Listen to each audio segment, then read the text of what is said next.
it's actually a very simple principle where we have nodes and edges, and in directed acyclic graphs, those edges have a specific, they have a direction from one node to another. That's why we call them directed.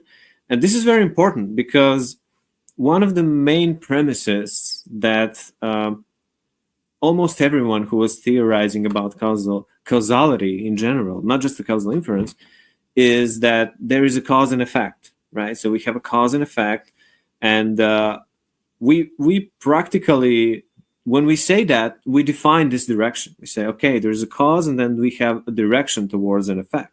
But in reality, things can get more complicated. Things can get very, very, they can change. Something that was cause in one moment may suddenly become the effect, and vice versa. Something which was the effect may become the cause.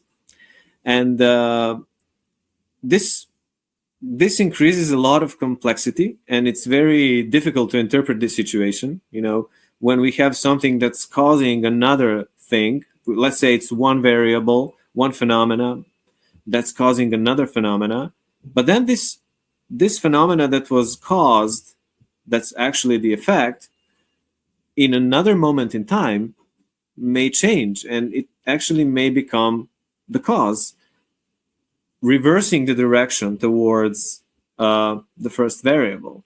So that's one situation that's very complicated to understand.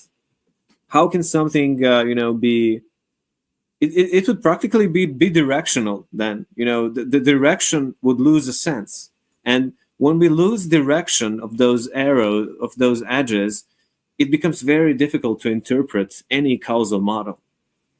So one of the reasons why we use directed acyclic graphs is that because they're very clear, and we have very specific situations.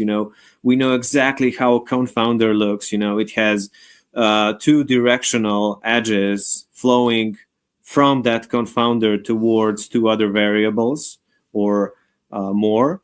And then we know exactly how a specific causal graph for colliders looks. We know exactly how a directed chain looks. It's very easy to define specific situations, but